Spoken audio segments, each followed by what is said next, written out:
parábola del sembrador, pero le hemos puesto como título la semilla y la tierra. La semilla y la tierra. Recuerde que todos los sermones están en el canal, los 12 capítulos de Mateo están allí, si alguien quiere actualizarse o si pronto escucha durante los sermones que va a escuchar algo de allá, pues allá puede ir y mirar también los temas que hemos predicado hasta el día de hoy. Este es el sermón número 70 de Mateo. Entonces vamos en 69 hasta el capítulo 12, 70 con este sermón. Vamos a ir entonces a Mateo 13 y vamos a leer del 1 al 17 y dentro de 8 días vamos a terminar, o sea, es como si fueran dos temas. Hoy vamos a abrir el tema de la parábola y dentro de 8 días vamos a explicar la parábola. Es muy largo para hacerlo en un solo tema, son 20 y pico de versículos, entonces toca hacerlo en dos partes. Dice así la escritura. Aquel día salió Jesús de la casa y se sentó junto al mar, y se le juntó mucha gente. Y entrando él en la barca se sentó, y toda la gente estaba en la playa. Y les habló muchas cosas por parábolas, diciendo: He aquí el sembrador salió a sembrar. Mientras sembraba, parte de la semilla cayó junto al camino, y vinieron las aves y la comieron. Parte cayó en pedregales donde no había mucha tierra, y brotó pronto, porque no tenía profundidad de tierra. Pero salido el sol, se quemó, y porque no tenía raíz, se secó. Y parte cayó entre espinos, y los espinos crecieron y la ahogaron. Pero parte cayó en buena tierra y dio fruto, cual al 100, cual al 60 y cual al 30 por uno. El que tiene oídos para oír, oiga. Entonces, acercándose los discípulos, le dijeron: ¿Por qué les hablas por parábolas? Él respondiendo les dijo: Porque a vosotros os es dado saber los misterios del reino de los cielos, mas a ellos no les es dado. Porque a cualquiera que tiene se le dará y tendrá más, pero el que no tiene, aun lo que tiene le será quitado. Por eso les hablo por parábolas, porque viendo no ven, y oyendo no oyen, ni entienden, de manera que se cumple en ello la profecía de Isaías, que dijo: De oído oiréis y no entenderéis, y viendo veréis y no percibiréis, porque el corazón de este pueblo se ha engrosado, y con los oídos oyen pesadamente, y han cerrado sus ojos, para que no vean con los ojos y oigan con los oídos, y con el corazón entiendan y se conviertan, y yo los sane. Pero bienaventurados vuestros ojos porque ven, vuestros oídos porque oyen, porque de cierto os digo que muchos profetas y justos desearon ver lo que veis y no lo vieron, y oír lo que oís y no lo oyeron. La semilla y la tierra. Llegamos al capítulo 13 del Evangelio de Mateo y encontramos 7 parábolas, para algunos, para otros 8, pero vamos a hacerlo en 7 porque siempre que uno estudia encuentra varias posturas. Entonces vamos a hablar de 7 parábolas, todas referentes al reino de Dios y el Evangelio. Todas las parábolas son referentes ¿a qué? Al reino de Dios y el Evangelio. En los 12 capítulos anteriores, para conectarnos, el Señor ha ofrecido el reino y ha recibido rechazo de los dirigentes judíos. Ha recibido un rechazo de su propio pueblo, quienes han visto su poder manifestado en ¿qué? En milagros, en señales, ha sanado enfermos, ha resucitado muertos, ha liberado endemoniados, y aún así para ellos nada de eso es ¿qué? Suficiente. El último conflicto que vimos en Mateo 12 fue por la sanidad de un hombre leproso. Cuando él sana a un hombre leproso, ese día, al hombre de la mano seca, cuando él hace ese milagro, todos los judíos se levantan contra él y dicen que él lo hace en nombre de Belcebú. Y terminamos en el último sermón hablando de una reforma interna y una reforma ¿qué? Externa, diciendo que para muchos simplemente es una religión y para otros es que vida. La vida cristiana es eso, son dos cosas. Para los que la ven como la vida verdadera, van a crecer, van a encontrar el reino de Dios, va a ser revelado a ellos.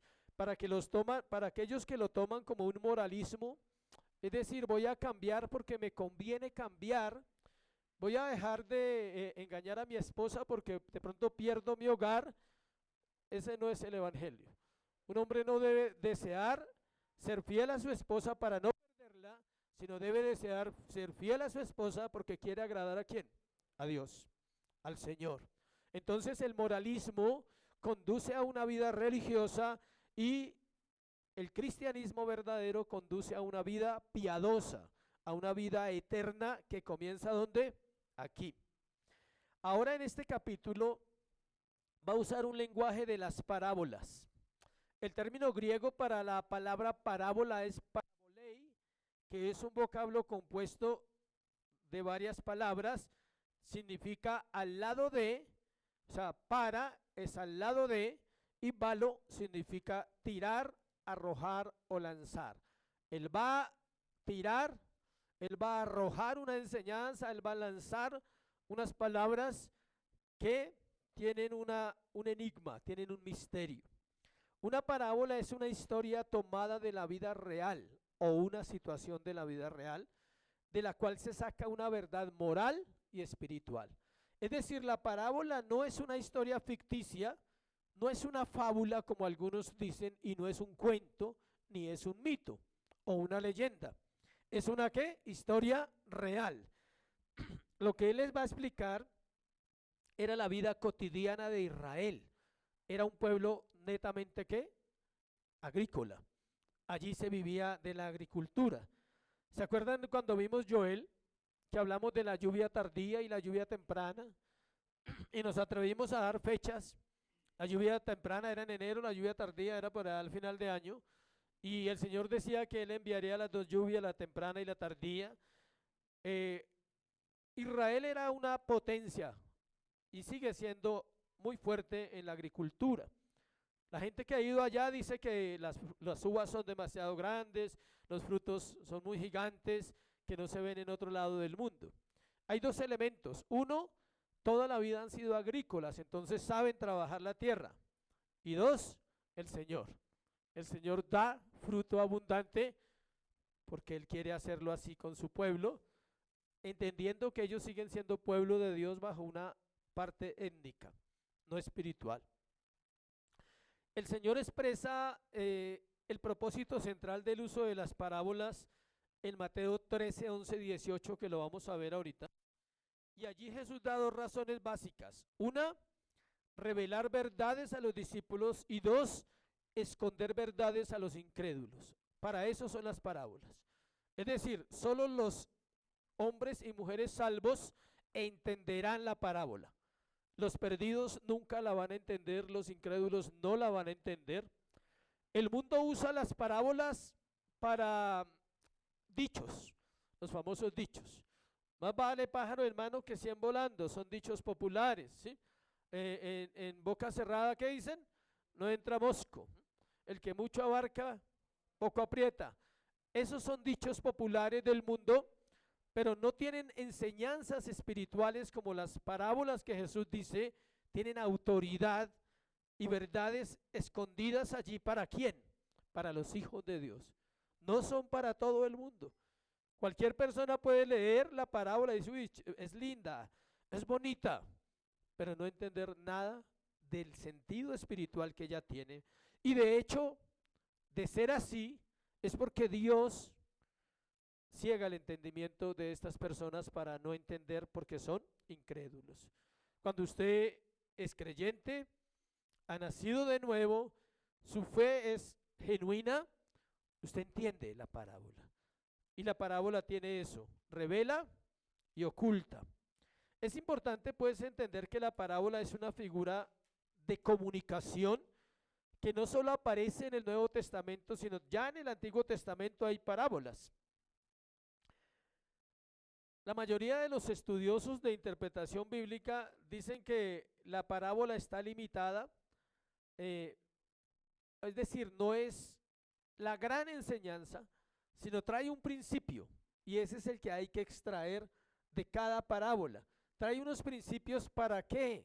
Para la vida eterna. Eso es lo importante. O sea, esta mañana usted debe irse con un principio para su vida eterna. Decir, tengo que estar atento a las parábolas porque traen unas verdades muy importantes para mi vida. Las imágenes que usted ve en las parábolas siempre encarnan una narrativa que es fiel a la realidad y a la experiencia del ser humano, una actividad que hacían en Israel. El sembrador salió a sembrar. ¿Qué pensaban ellos cuando Jesús en la barca sentado en el mar abre su boca y dice en versículo 3, les habló muchas cosas por parábolas diciendo, he aquí el sembrador salió a sembrar? ¿Qué pensaban ellos? Inmediatamente se remontan a su vida cotidiana, tal vez al padre de familia, tal vez algunos de los que estaban allí, sus padres eran agricultores o sus parientes, y ellos se imaginan lo que nosotros también nos podemos imaginar, un hombre con muchas semillas que sale a sembrar. Entonces era esta imagen más o menos tirando la semilla en los surcos de la tierra, los cuales ya estaban. Si el sembrador sale a sembrar, es porque él ya que ha preparado la tierra. Él no va a salir a sembrar y deja la bolsa ahí o la semilla y se pone a alistar la tierra. No, primero alista la tierra y luego ¿qué? Va a sembrar. Entonces ellos tienen esa imagen en su mente. Entonces es una historia real. Es una historia real.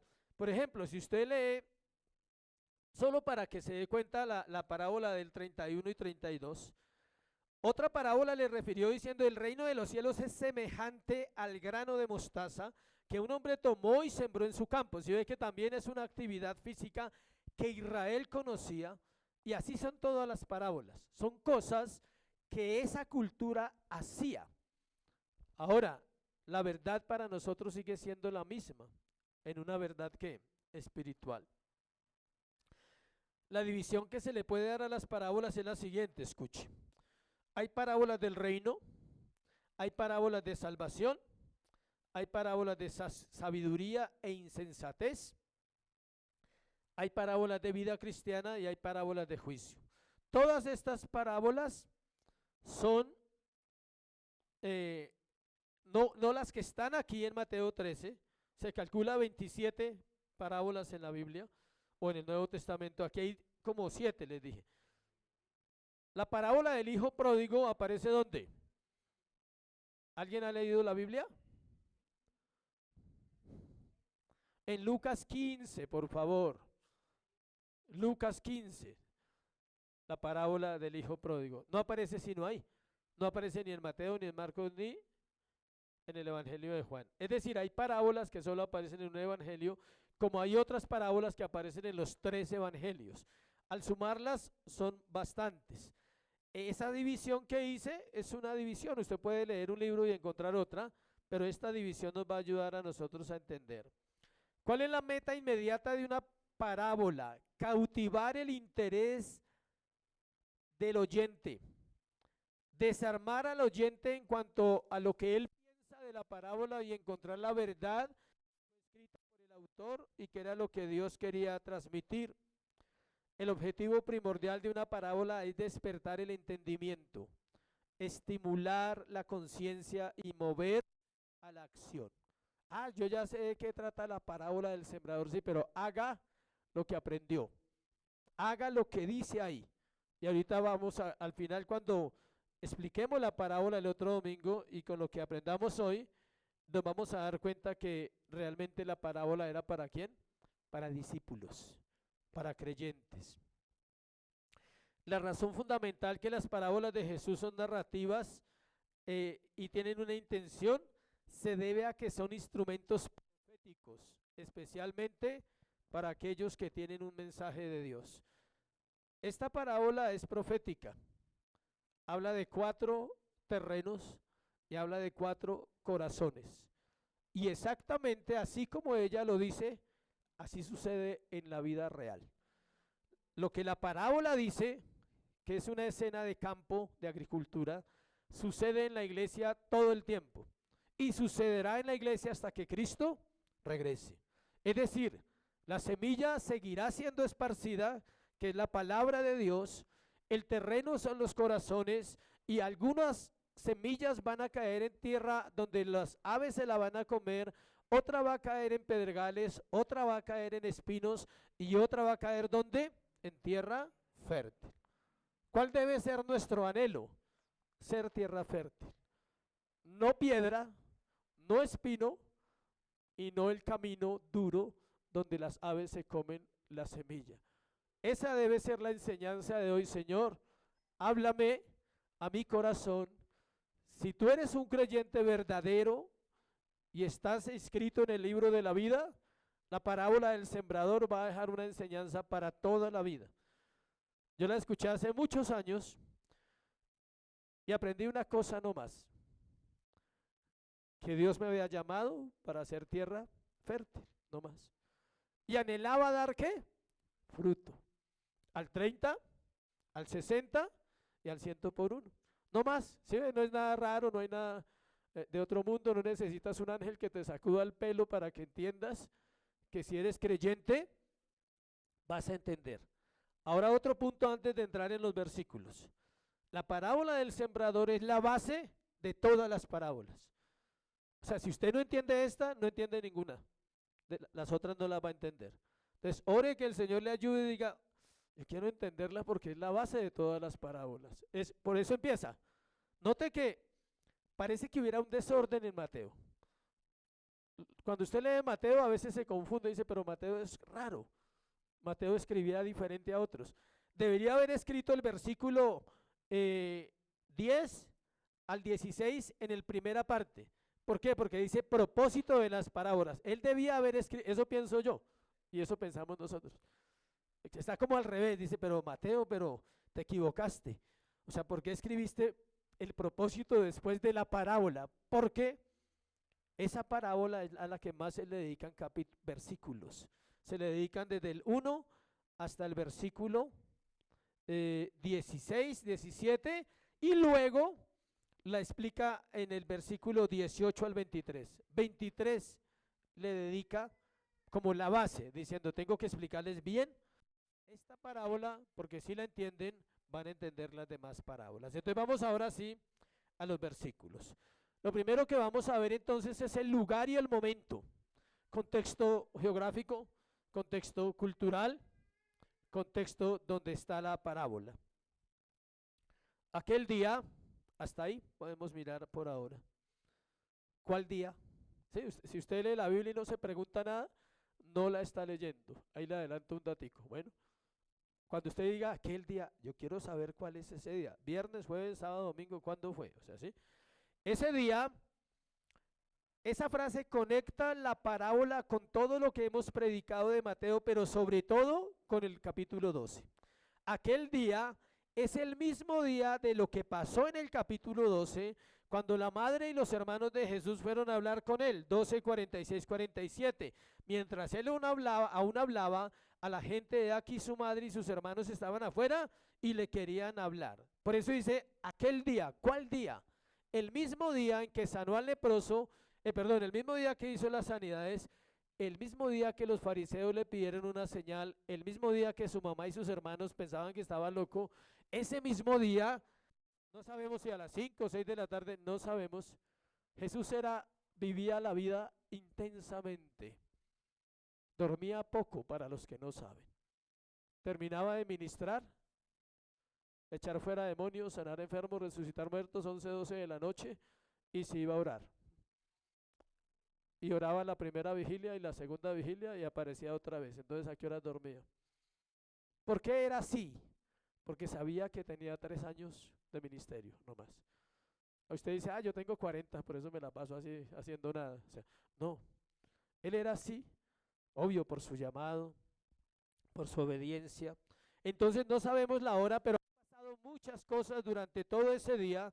Probablemente su familia, como dijimos, quería persuadirlo de dejar de predicar y enseñar porque sabían que le iba a costar la vida. En aquel día había curado muchas personas de varias enfermedades anónimas, había explicado el verdadero carácter del Mesías prometido, había curado y limpiado a endemoniados, ciegos y mudos, había acusado a los fariseos de incrédulos, de cometer el pecado imperdonable de la blasfemia, todo eso está en capítulo 12, había declarado que los judíos incrédulos serían condenados por gentiles creyentes en el día del juicio, y había advertido contra el engaño, el poder engañoso, de la reforma.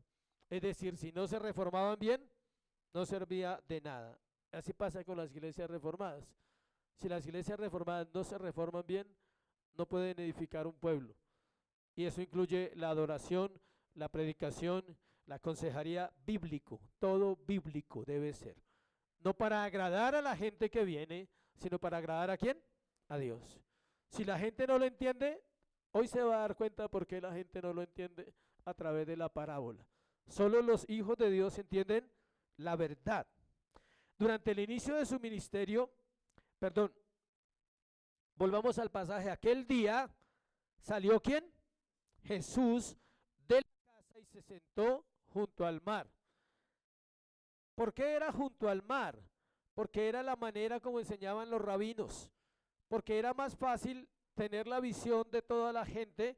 Él está dentro del mar, está en una barca, dice allí, dice, y se sentó junto al mar. Algunos dicen que podría estar en una barca en la orillita. Otros dicen que tal vez se sentó en una montañita. Los que han ido de pronto a Santa Marta saben que hay montañas cerca del mar, no en todo lugar, pero él estaba en una montaña tal vez y tenía más, como un lado altico y tenía más acceso, pero era cerca al mar. Otros dicen que era en una barca, que también es posible por el escenario estar solo en el mar y toda la multitud ¿dónde? En la playa, en la orilla. No lo sabemos exactamente, pero la ubicación que él hace allí es importante para tener contacto con su audiencia. ¿Se le juntó qué? Mucha gente. Y entrando él en la barca, ahí ya nos aclara, se sentó y toda la gente estaba en la playa. Entonces la postura del monte tienen unos basado en el primer versículo, pero cuando llegas al segundo dice, no, no era una montaña. Claramente nos está diciendo que era ¿qué? Una barca. Está sentado y la gente estaba ¿dónde? En la playa. Su cabeza ya hizo la imagen, sí, ya. Jesús en la barca solo, toda la multitud, mucha gente. Para los que saben, dicen que mucha gente, mínimo 500 para la época, mínimo. Hoy en día pueden ser 5.000, 10.000. Pero de acuerdo a la época de cantidad de número de habitantes que habían en los sectores, 500 era harta gente. Podrían haber 1.000, 1.500, no sabemos. El hecho es que si la Biblia dice que era mucha gente, es porque era mucha gente para la época en que se está hablando el Evangelio.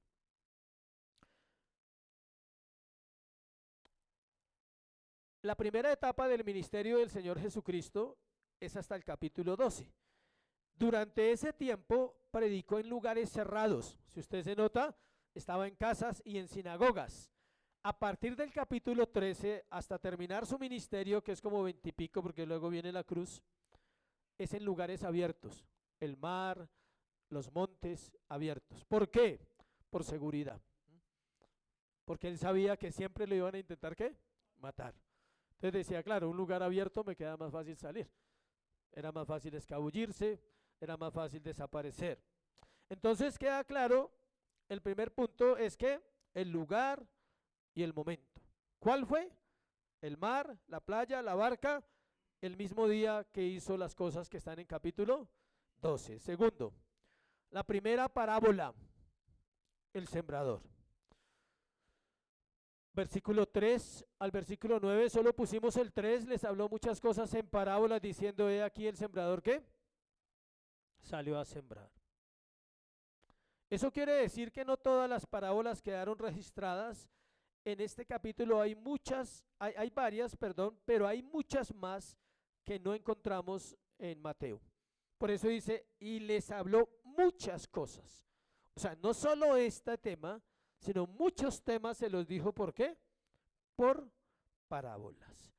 El término que se usa en el versículo 3, en la parte B, cuando dice, he aquí,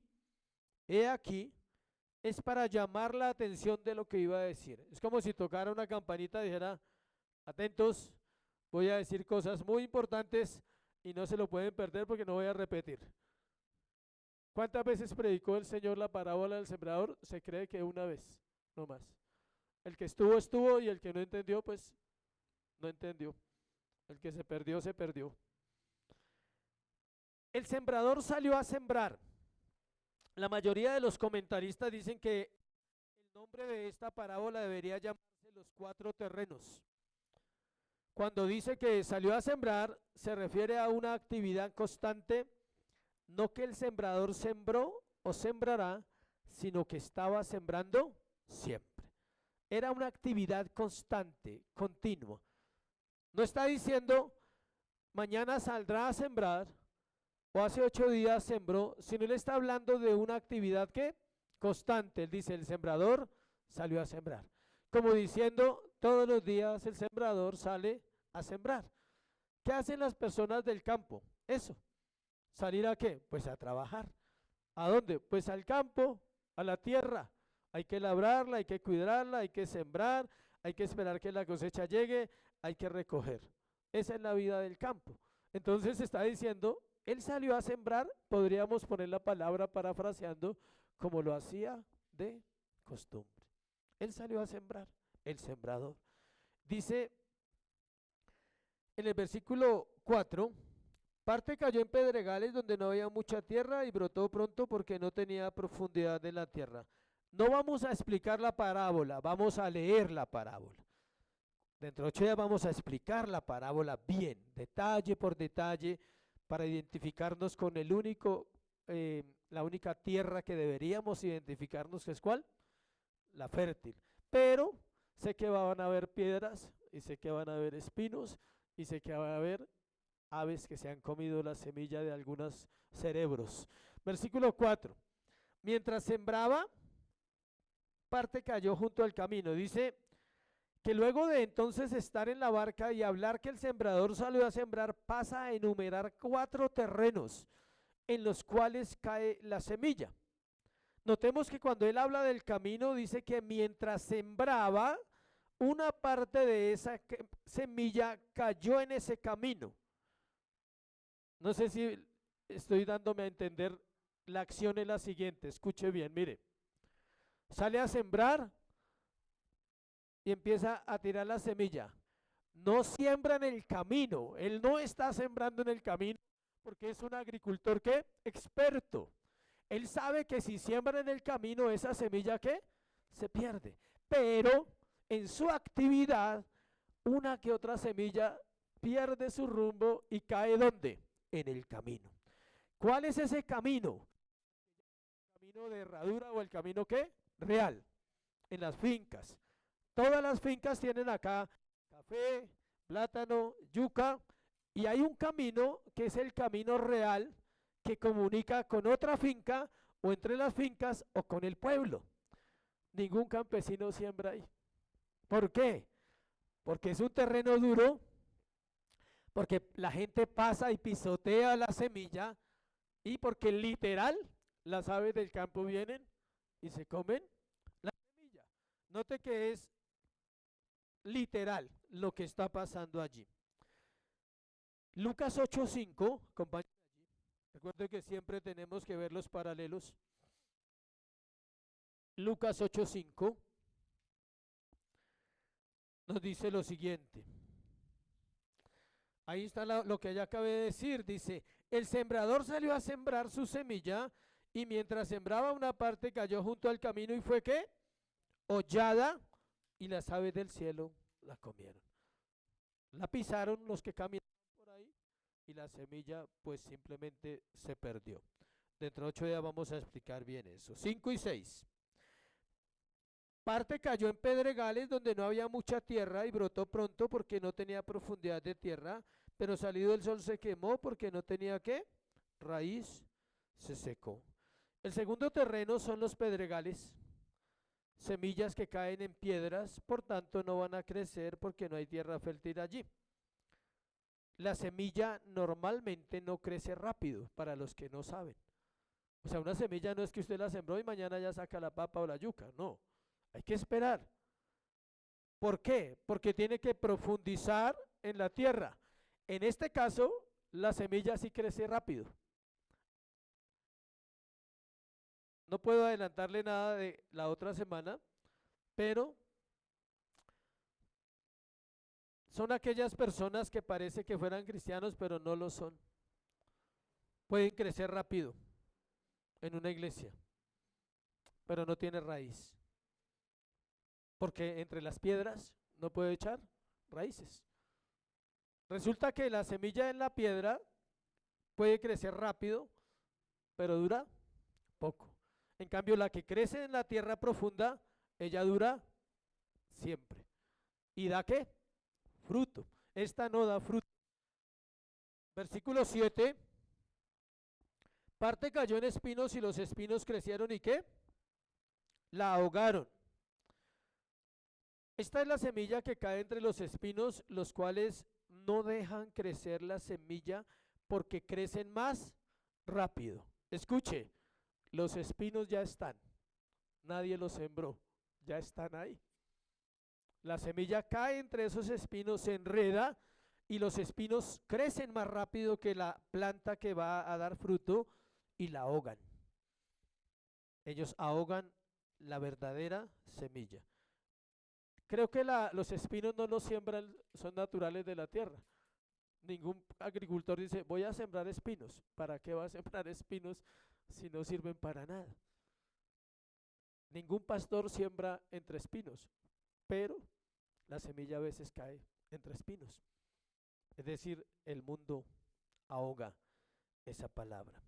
Los espinos ya estaban en el suelo, la semilla sembrada cayó entre espinos. En hebreo, en griego es epitas acautas, dice, y estos bloquearon el sol y el oxígeno necesario para el desarrollo de la semilla. Ellos bloquean, no recibe sol, no recibe lo mismo que otra semilla y entonces por eso no da fruto. Versículo 8 y versículo 9. Parte cayó en buena tierra y dio ¿qué? Fruto, cuál al 100, cuál al 60 y cuál al 30. ¿Tiene oídos para oír? Oiga, el que tiene oídos para oír, oiga. Finalmente aparece la buena tierra, la cual está separada del camino. Ella no está en el camino. Normalmente hay una cerca que le llaman, está el camino y de pronto el sembrador está sembrando en la orilla de la cerca y por allá cayeron unas fuera, esas se pierden. Pero lo que cae dentro de la tierra buena, de hecho ellos ya saben cuál es la tierra buena. Ellos no están perdiendo el tiempo, sino que alrededor de toda esa tierra buena siempre hay cositas. Sí, siempre hay, diría mi abuelita, mañas. Siempre hay cosas en la vida del creyente, aunque sea tierra buena, necesita estar mirando que no tenga por ahí una que otra piedra y uno que otro espino y que se esté afectando la obra del Señor. La tierra buena está separada del camino, está separada de las piedras y de las espinas, aunque estén alrededor, hay un terreno específico donde esa semilla va a dar ¿qué? Fruto. Esa preparación, ¿quién la hace? El Señor. El Señor prepara el corazón de aquellos que van a recibir ¿qué? La buena semilla y que van a ser buena tierra. Por eso al final dice, el que tiene oídos para oír ¿qué? Aquí me quedó mal la escritura y escribí el que tiene oídos para oír, oiga. Pero es oídos, me quedó mal escrito, pero no lo puedo leer así. Pero puede pasar que alguien tenga odios hoy y no sea casualidad que lo escribí así. Y de pronto tenga espinos o piedras por ahí en esos odios. El que tiene el que tiene oídos para oír, oiga. Es un llamado, escuche, es un llamado. Él dice la parábola e inmediatamente al cerrarla es un llamado al discernimiento espiritual, es discernir no para saber, sino para obedecer la enseñanza de la parábola. Y él dice, escuchen lo que les estoy diciendo, escuchen la parábola, si tienen oídos pónganle atención y disciernan que lo que estoy diciendo es muy importante para su crecimiento en el proceso de vida cristiana. Tercero, el propósito de las... ¿No hay más? El propósito de las parábolas. Versículo 10 al 17. Vamos ahí, no se desconcentre por favor. Versículo 10 al 17. El propósito de las parábolas. Antes que el Señor dé la explicación de la parábola del sembrador, los discípulos se acercan y le preguntan. Mire lo que dice ahí. Versículo 10. Entonces, acercándose los discípulos le dijeron. Entonces acercándose los discípulos le dijeron, ¿por qué les hablas por parábolas? En otras palabras, ¿por qué les dices cosas que ellos no van a entender? Es lo que le están diciendo los discípulos a Jesús. Señor, tú estás diciendo cosas que ellos no van a entender. Y es aquí donde el Señor habla acerca de un propósito doble de las parábolas. Este punto lo vamos a ver en dos partes.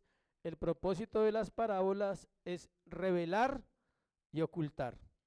Por un lado, Él quiere revelar verdades para los hijos de Dios y por otro lado quiere ocultar verdades para quién, para los incrédulos, que eran quienes en ese caso, los fariseos y los escribas.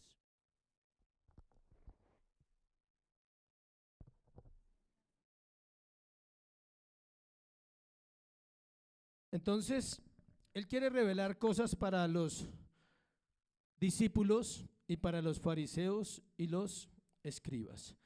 Leamos Marcos 4:10 para mirar un poquito otro detalle que hay allí. Marcos 4:10. Dice así: cuando estuvo solo, los que estaban cerca de él con los 12 le preguntaron sobre la parábola. Me encantan las comparaciones. Volvamos al capítulo de Mateo 13, versículo 10. Entonces acercándose los discípulos le dijeron, ¿por qué les hablas por parábolas? Note que son dos informaciones diferentes. Mateo dice los discípulos, lo cual nos muestra en Marcos 4:10 que una cosa eran discípulos y otra cosa eran los 12. Los 12 eran personas escogidas de una manera diferente. ¿De dónde escogieron a los 12? De los discípulos. De 70, ¿se acuerdan que habían 70 que fueron a predicar? De ahí sacó los 12. Porque Marcos lo dice claramente, cuando estuvo solo, los que estaban cerca de él con los 12. O sea, los que preguntaron en realidad no fueron los 12. Fueron las otras personas los que preguntaron y dijeron, ¿por qué hablas por parábolas si no vamos a entender? Y si nadie va a entender lo que está diciendo. Versículo 11 de Mateo. Él respondiendo les dijo, porque a vosotros es dado saber los misterios del reino de los cielos, mas a ellos ¿qué? No les es dado. El Señor da su respuesta, la cual se relaciona con dos cosas: los hijos de Dios y los hijos de Satanás. Sencillo. Siempre se ha dicho que ese término es muy duro, pero porque sea duro no lo podemos dejar de decir en un púlpito. Están los hijos de Dios y están los hijos de Satanás. Para que suene más bonito, entonces están los salvos y los no salvos. ¿Listo? Para que no se hiera. Si usted es susceptible, diga, uy, el pastor está diciendo que yo puedo ser hijo de Satanás. No. Yo no estoy diciendo que usted pueda hacerlo, pero estoy diciendo que hay en la tierra hijos de Dios e hijos de Satanás. No más. ¿Sí me explico? Entonces, el Señor da la respuesta y dice que solo los hijos de Dios pueden conocer el reino de Dios. Los misterios del reino son las verdades que todo creyente va a conocer. No es para algunos iniciados o iluminados, como algunas religiones los llaman, o para los más viejos o los más antiguos en la vida, en la iglesia, los fundadores de la iglesia, sino es para todos aquellos que hayan nacido de nuevo. Toda persona que haya nacido de nuevo debe entender la fe bíblica. Debe saber qué es la santificación, debe saber qué es la regeneración, debe saber cómo llevar una vida cristiana, debe saber orar, debe conocer la escritura, debe leerla. Dice que Cristo es una revelación. Todo creyente conoce ¿a quién? A Cristo. La iglesia, algo que tiene que saber un creyente es ¿qué es la iglesia? ¿Qué puede hacer una iglesia? ¿Qué no puede hacer una iglesia? ¿Qué debe hacer un pastor? ¿Qué no puede hacer un pastor? ¿Qué debo hacer yo como creyente que no puedo hacer? El amor. Este es importantísimo. El amor mal interpretado solo trae problemas. Y en el nombre del amor se han cometido muchos crímenes y muchas injusticias. y en el nombre del amor se hiere. Y en el nombre del amor nos volvemos alcahuetas y nos volvemos livianos en el evangelio. El amor bíblico es un amor santo, es un amor que ama responsablemente. Yo tengo una responsabilidad con la iglesia y es decirles la verdad. Si no le gusta, hay un horario de oración en su vida, allí puede resolverlo y allí el Señor puede decirle, no te gusta, pero lo necesitas. La santidad es revelada. ¿Cómo se revela la santidad a un cristiano, por ejemplo? Ese es el resultado, los actos. Se revela porque ve su pecado y sabe que no es santo y necesita ser santo. Las verdades acerca del pecado, por ejemplo, y mucho más que el hombre natural no puede entender. Primera de Corintios 2:14, por favor. Primera de Corintios 2:14.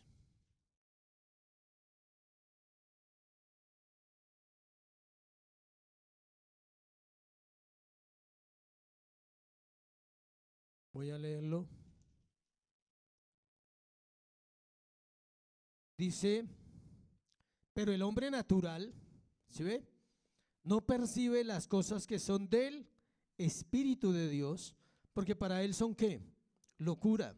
No las puede entender porque se han de discernir espiritualmente. En cambio, el Hijo, el espiritual, el discípulo, juzga todas las cosas, pero él no es juzgado de nadie. Dice, porque ¿quién conoció la mente del Señor? ¿Quién le instruirá? Mas nosotros tenemos la mente de Cristo. Algo que Dios hace cuando salva una vida es darle su naturaleza, su vida. Entonces tiene entendimiento. Eso era lo que estaba pasando allí. Dice, volvamos a Mateo, donde estamos, 11. Él dijo, porque a vosotros os es dado saber los misterios del reino de los cielos, mas a ellos no les es dado. Es decir, Dios no le da entendimiento a quien no quiera obedecer. Tengan en cuenta eso. La vida cristiana no es intangible, es real. Pero ¿a quién se está refiriendo en el pasaje? A los judíos, a los que lo estaban rechazando. Todo lo revelado tiene que ver con el reino de los cielos, todo lo oculto igual. Por ello no todos los hombres serán salvos. Él revelará el evangelio a aquellos que él puso la semilla y eran buena tierra. Ellos entenderán el evangelio, responderán correctamente al evangelio, los otros no. Tal vez digan que quieren, pero no pueden. ¿Por qué? Porque no son tierra fértil. Porque se van a enredar entre espinos, o la semilla va a ser buena, entre comillas, por un tiempo, y luego sale y se va. La iglesia es llena de esas situaciones, todas las iglesias. Gente que va, gente que viene, pero los que se quedan y echan raíces en una iglesia local donde se enseña la doctrina sana, ellos van a dar ¿qué? Fruto. O sea que hay esperanza para tu vida si tú dices, uy, gracias a Dios pensé que no iba a dar fruto. Vas a dar fruto. Primero, internamente en tu corazón para glorificar a Cristo, y lo más probable es que también puedas agradar al Señor compartiendo el evangelio con otras personas. Acompáñeme a Efesios 3, 4, 6. Quiero leer ese pasaje.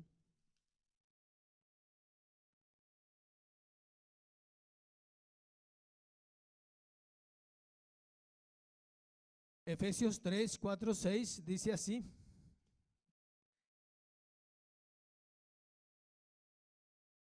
Habla del misterio, dice Pablo, leyendo lo cual podéis entender cuál sea mi conocimiento en el misterio de Cristo.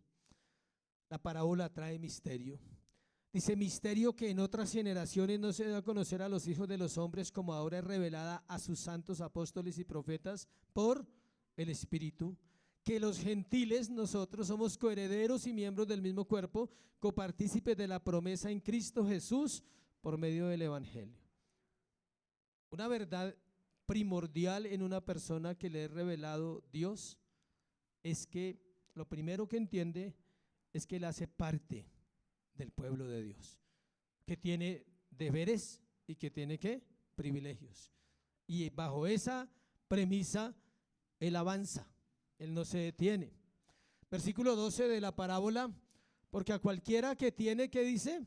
Se le dará y tendrá más, pero el que no tiene, aun lo que no tiene, le será quitado. Pusimos ese verso porque es el verso central del pasaje. El versículo 12 está unido al 11. Vosotros y ellos, hay dos pronombres personales, vosotros y ellos. En el 11 dice vosotros, o sea, los hijos de Dios, ellos, los que no son hijos de Dios, los que no entienden el reino. Entonces, a vosotros, a los que entienden el reino, les será dado ¿qué? Más. A los que no entienden el reino, se le quitará lo poquito que entienden. ¿Por qué? Pues primero porque Dios así lo estableció. Además que tiene que ver con lo espiritual. No es que si usted tiene una casa le van a dar 5, no se vaya por ahí. ¿Sí? Que si compra un carro Dios le va a dar otro. No. No es que al que tiene un carro le van a dar 2 y al que tiene una esposa le van a dar 2. No es por ahí. Es al que tiene, vuelve y juega. Por eso dice, porque cualquiera que tiene, ¿qué tiene? Entendimiento. Ahora, la pregunta es esta. ¿Cómo sé o cómo se puede evidenciar que una persona tiene entendimiento de Dios y de su palabra?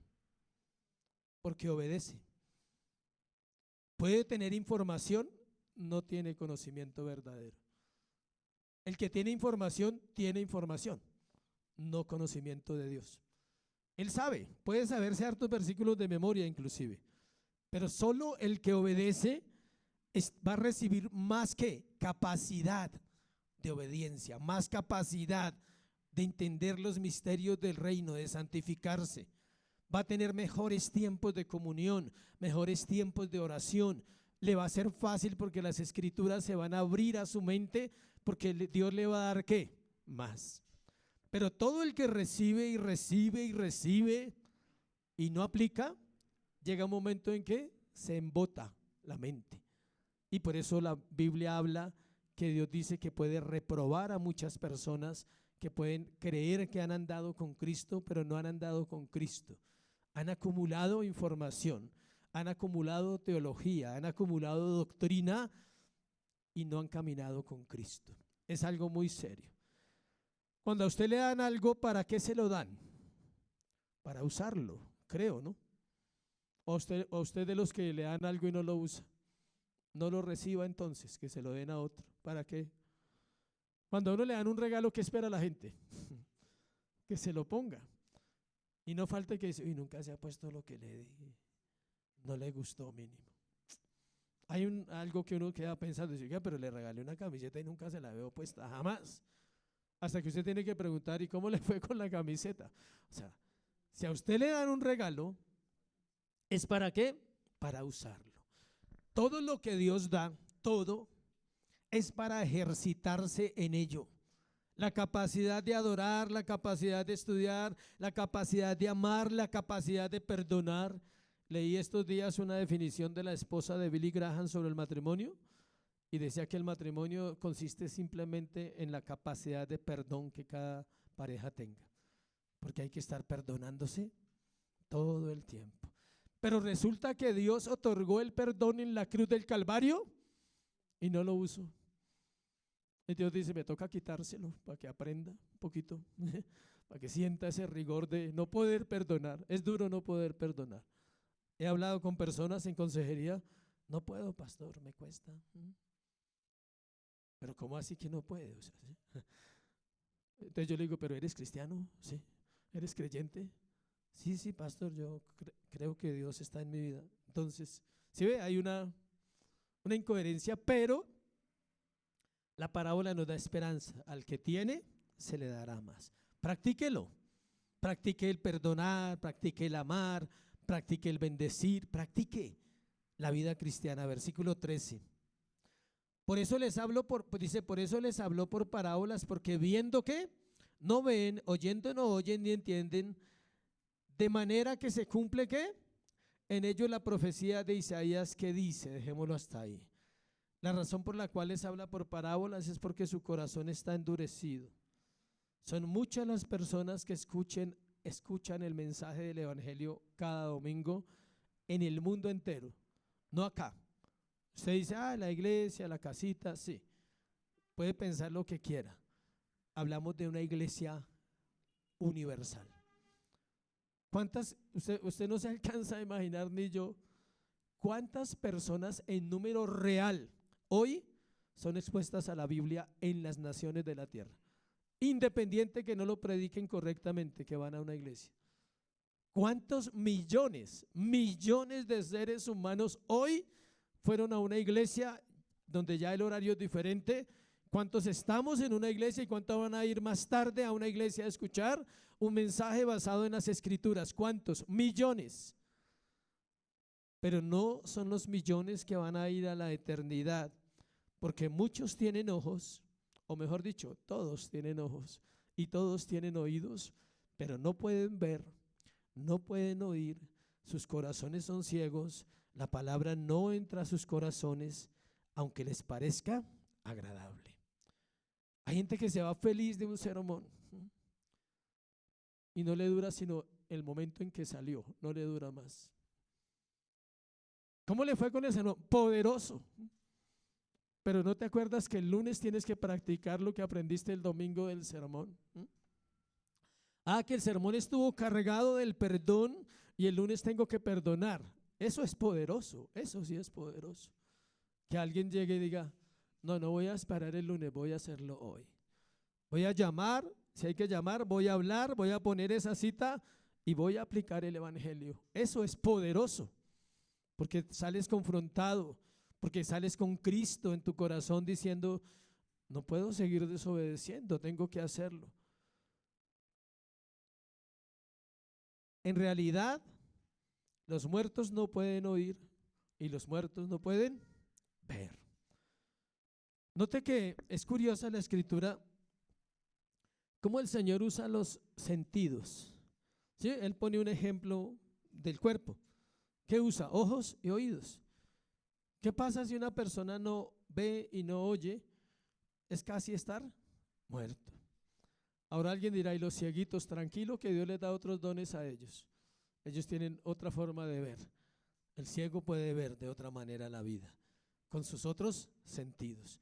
Pero cuando hablamos de lo espiritual, de una persona que no ve y no oye, simplemente estamos hablando de alguien muerto. Si no ve, oye, pues no puede tocar, no puede palpar. ¿Cómo? Necesita alguno de los dos sentidos, o el oído o ver.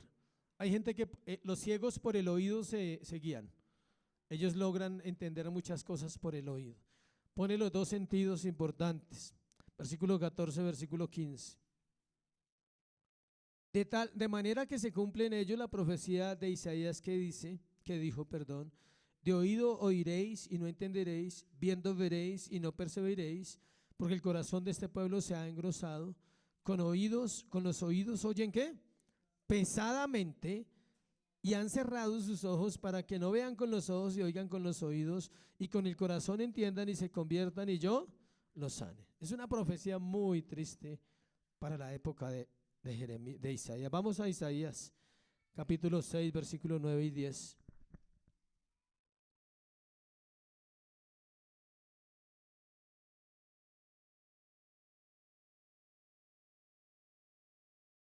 Isaías 6, 9, 10.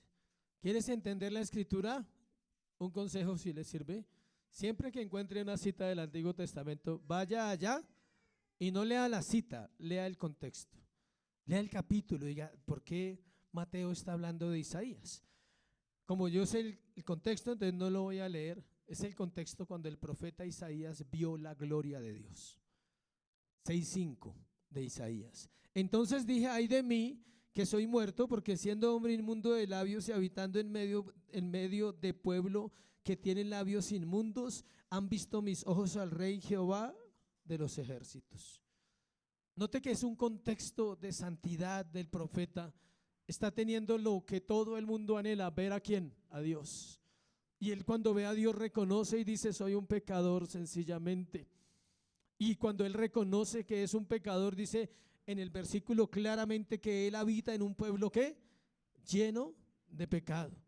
Entonces lo que está diciendo el Señor allí en la parábola es que ellos no podían ver y no podían entender porque ellos no querían conocer a Dios, simplemente querían información. Cuando alguien va a una iglesia por información, recibe información. Si alguien va buscando al Señor, va con un corazón humilde, dispuesto, dice: Señor, reconozco mi maldad, no sé nada. Cada mañana que tengo que venir a predicar los domingos, mi oración por la mañana será siempre así: Señor, habla porque yo no sé nada. Todo lo que estudié y todo lo que preparé no sirve para nada si tú no le hablas a la iglesia. Porque sería mi conocimiento, mi estudio, mi información. Pero si el Espíritu Santo habla hoy algo a tu corazón, es porque Él quiere hacer una obra en cada uno de nosotros. Esa profecía se cumplió en ellos porque no oyeron y porque no vieron a Dios en Israel y fueron llevados cautivos por Babilonia y por Asiria. ¿Qué pasa cuando una persona no quiere ver y no quiere oír? Está cautivo, está preso en sus delitos y en sus pecados y no va a entender. Versículos 16 y 17 de Mateo. Pero bienaventurados, ¿qué? Vuestros ojos porque ven y vuestros oídos porque oyen, porque de cierto os digo que muchos profetas y justos desearon ver lo que veis y no lo vieron, y oír lo que oís y no lo oyeron. Aquí se cumple lo que estamos hablando, el propósito de las parábolas: revelar y ocultar. ¿Qué estaba haciendo el Señor Jesucristo ahí? Revelándole a los discípulos suyos el reino.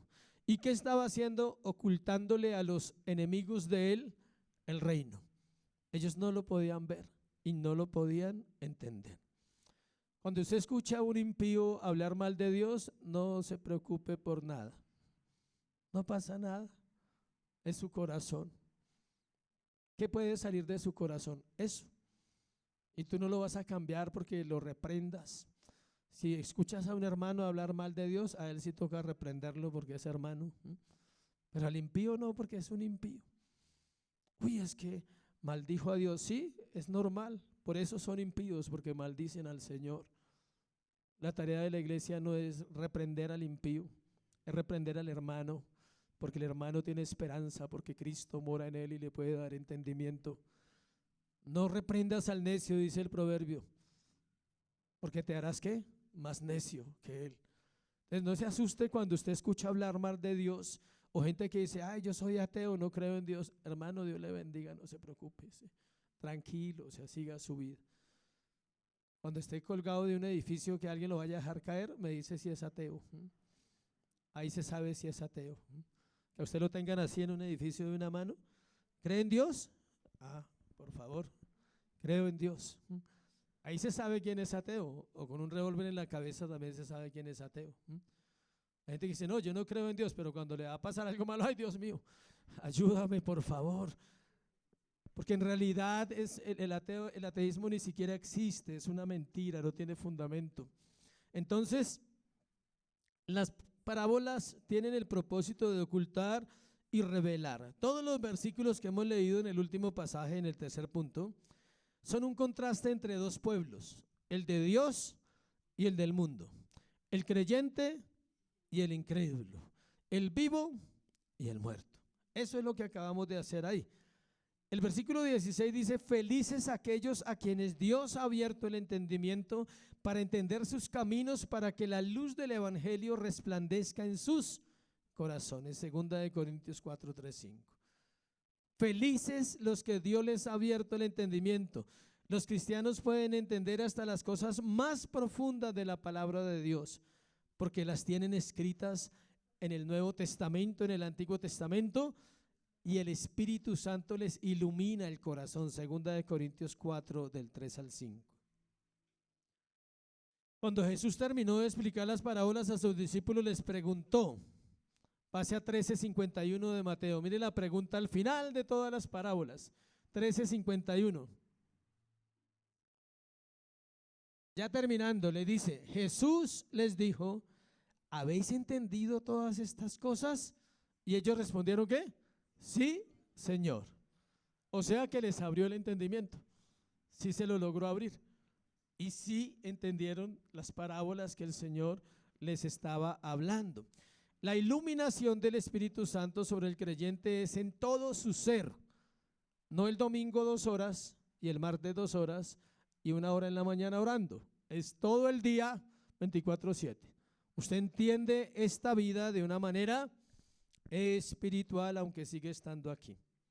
Es más, la iglesia debe llegar y tiene que llegar a la capacidad de no ser engañado por Satanás, que es el que más trabaja para engañar la iglesia. Cuando un cristiano es engañado por Satanás es porque él ha descuidado quizás su comunión con el Señor, pero aún así el Señor le ayudará si realmente es salvo. El salmista estaba consciente de no poder entender la Biblia. Por eso en el Salmo 119:18 dice lo siguiente: abre mis ojos y miraré las maravillas de tu ley. Abre mis ojos, Señor. Cuando se vaya a leer la Biblia, no lo lea como el tiempo, el periódico, no. Siempre dígale: Señor, abre mis ojos. Yo quiero entender la Escritura. Yo quiero que cuando la lea, tu palabra sea tan clara como es un manantial, porque así describe la Biblia a la propia Escritura. Versículo 17 dice, terminamos ahí. Porque de cierto os digo que muchos profetas y justos desearon ver lo que veis y no lo vieron, y oír lo que oís. ¿Y qué? ¿A qué se refiere este versículo? ¿Qué deseaban ver Abraham, Isaac, Jacob, David? A Cristo. Ellos no querían otra cosa. Abraham lo vio cuando vio el cordero allá cuando iba a matar a Isaac, y dice que el hijo le preguntó, ¿sí? Ya estaba la leña, todo cortado, ¿y dónde está el cordero? ¿Dónde está el sacrificio? Y él dijo: el Señor se proveerá de un cordero. Y volteó a mirar y vio en un zarzal un carnero enredado. ¿Ese era quién? Cristo. David vio a Cristo en Salmo 110. Dijo el Señor a mi Señor: siéntate a mi diestra hasta que tus enemigos sean puestos debajo de sus pies. David vio a Cristo, pero todos lo vieron en un sentido ¿qué? Figurado y espiritual. Los 12 lo vieron cara a cara. Vieron sus ojos de amor, vieron su carácter santo, vieron su santidad, vieron el carácter para entrar al templo y coger y romper todo lo que los mercaderes vendían. Si hoy apareciera, se acabarían miles de iglesias. Ojalá esta no, o de pronto no sabemos. Si él apareciera y limpiara el templo, ¿cuántas iglesias quedarían que son solamente mercaderes de la fe? Entró al templo y a látigo. Tenía el carácter para hacerlo, la autoridad para hacerlo, pero también le vieron el amor. Cuando el leproso pregunta, cuando le pregunta al leproso y le dice: ¿quieres ser limpio? Él dice que él quería limpiarle. Cada vez que sanaba, veían el amor. Cada vez que exhortaba, veían la autoridad. Pero no se la contaron, nadie se lo contó. El apóstol Juan dice que los ojos de él vieron a Cristo. Lo vieron cara a cara, todo su ministerio. Lo vieron cuando resucitó. Imagínense, David no lo vio así, Abraham tampoco, Job. Y estamos hablando de hombres de los cuales no es digno ni hablar, o sea, porque eran santos.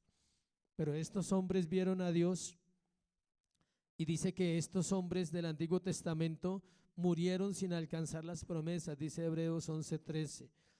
El apóstol Pablo en 2 Corintios 6 del 2 al 3, 2 Corintios 2 del 6 al 3.